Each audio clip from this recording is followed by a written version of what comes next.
नमस्कार दोस्तों व प्यारे बच्चों, मैं पवन कुमार राजकीय प्राथमिक पाठशाला जल्लोपुर से। आज हम सीख रहे हैं गणित के मैथ के वो बेसिक कॉन्सेप्ट जो हर बच्चे को जानने जरूरी है, जो आपके सेट के एग्जाम में भी महत्वपूर्ण है और नवोदय की तैयारी करने में भी आपके बहुत काम आएंगे। बेसिक कॉन्सेप्ट जो हर बच्चे के माइंड से डाउट क्लियर होने चाहिए, इनको समझ के हम मैथ को बहुत ही आसानी से समझ सकते हैं। जिन बच्चों को लगता है कि मैथ हमें समझ नहीं आ रहा, उनके लिए दी बेस्ट तरीका, हम सवाल करेंगे प्रश्न के तरीके से, समझेंगे बहुत ही आसान भाषा में, हिंदी की तरह पढ़ सकते हैं, इंग्लिश की तरह पढ़ सकते हैं। आइए तो शुरू करते हैं। प्रश्न नंबर 1, किसके पैर के निशान का क्षेत्रफल अधिक होगा? यहां हमसे पूछा गया है क्षेत्रफल।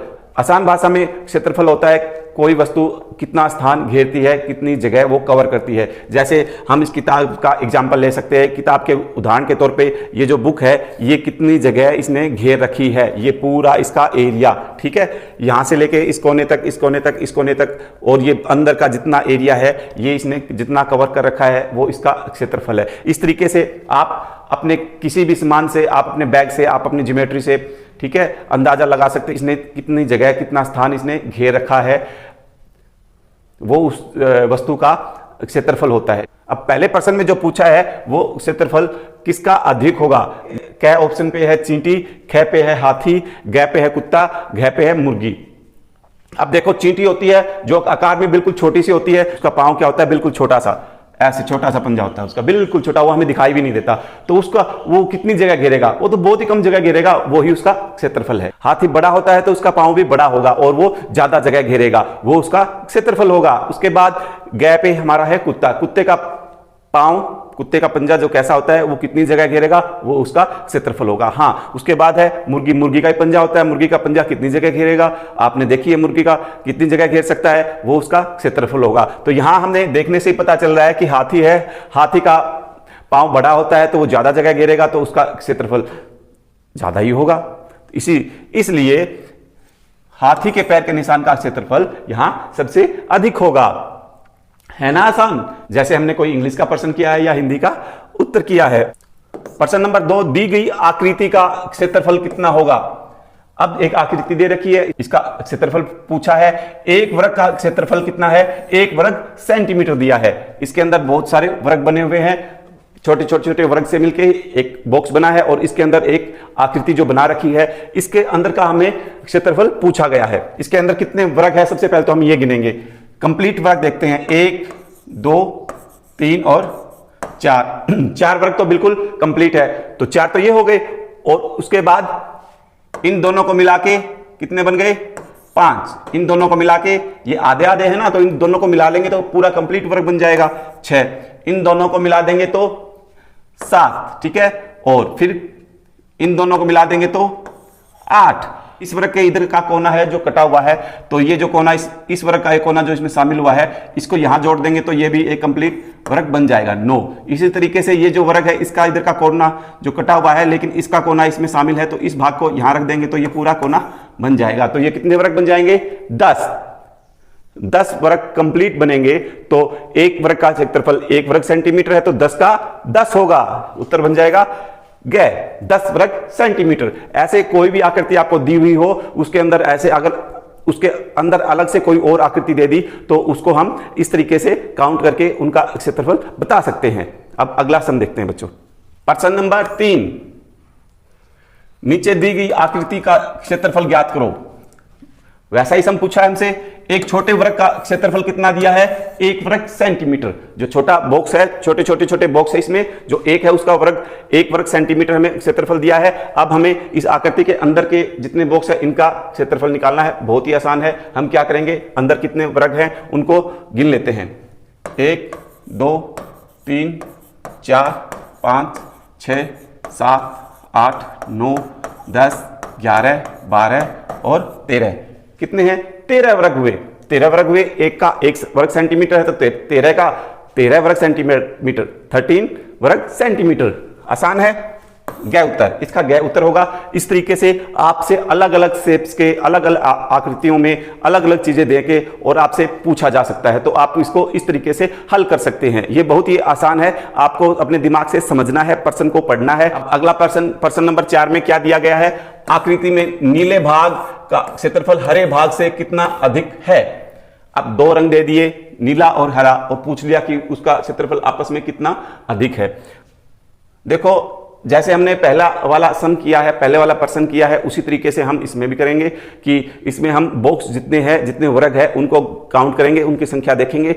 हरे रंग की जो है संख्या वो ज्यादा है या नीले रंग के जो बॉक्स है कंप्लीट जो बनते हैं उनकी संख्या ज्यादा है। इसी से हमें प्रश्न हमारा हल हो जाएगा। अब हरे रंग में देखेंगे, क्योंकि टेढ़े कटे हुए हैं, पहले सम में हमने किया था, जो बॉक्स कंप्लीट है वो देखेंगे, ये कंप्लीट है, ये कंप्लीट है, और उसके बाद इसको और इसको, इन दो कोनों को मिला के क्या बन जाएगा?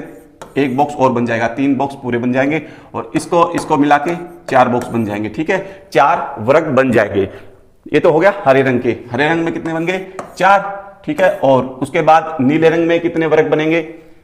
सबसे पहले जो पूरा वर्ग जो बनता है वो बॉक्स काउंट कर लेते हैं, 1 2, और 2 तो पूरे कंप्लीट बन गए। उसके बाद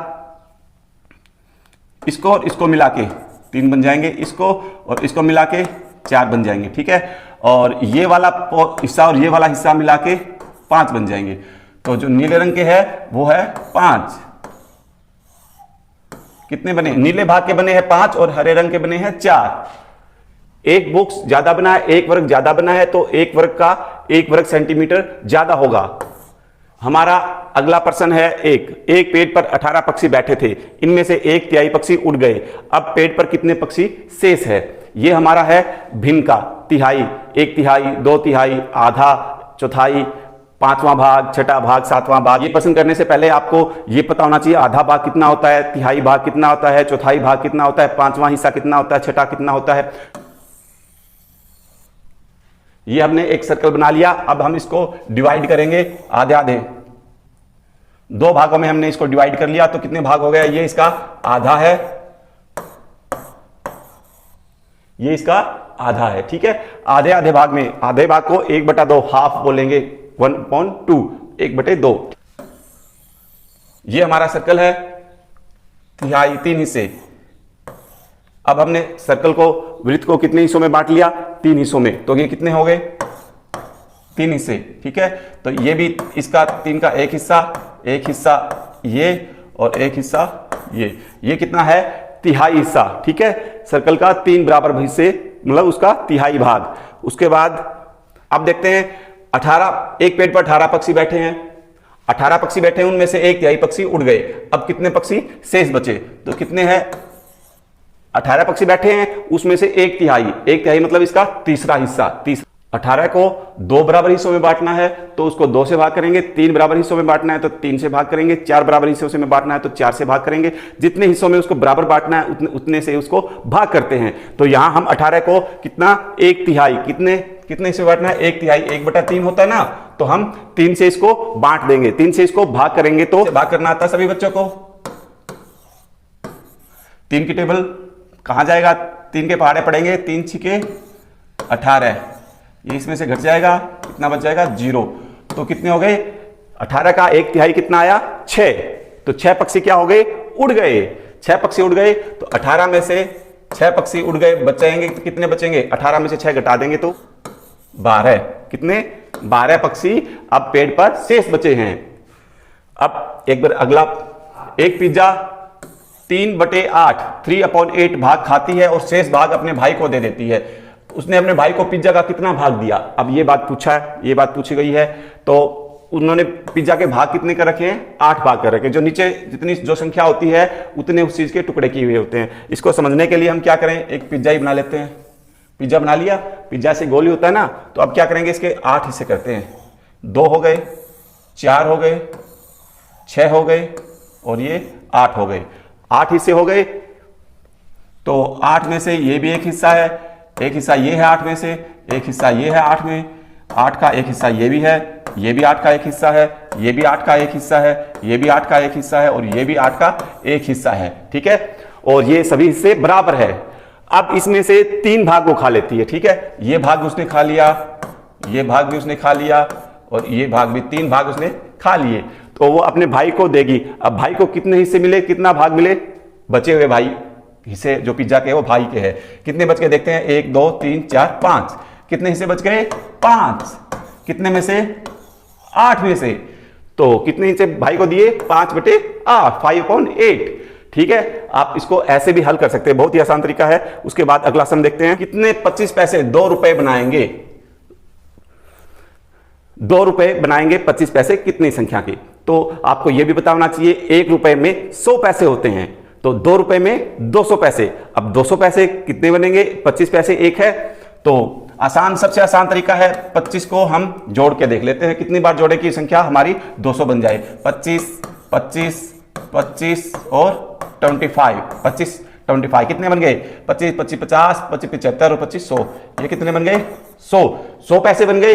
और 100 पैसे और बनाने के लिए हमें फिर इतने 25 चाहिए, 25 25 25 25, अब ये कितने बन गए, 100 100 100 200 100 200 200 पैसे बन गए। 200 पैसे बनते ही 2 रुपए बन गए। अब 25 पैसे कितने की जरूरत पड़ी हमें, 1 2 3 4 5 6 7 8, हमें 8 25 पैसों की जरूरत पड़ी। बहुत ही आसान है, बहुत ही सिंपल है, सिंपल भाषा में इसको हम ऐसे समझ सकते हैं। बाकी जो कॉन्सेप्ट डेवलप करने हैं वो हमारे धीरे धीरे अपने आप ही हो जाएंगे जब हम इनको सही से कर पाएंगे।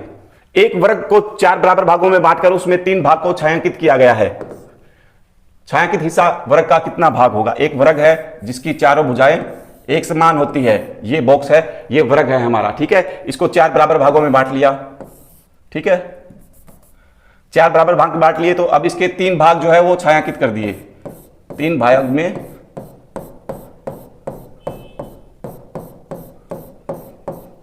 3 भाग में छाया हो गई है। अब इसका कितना हिस्सा है जो छाया से भर गया है।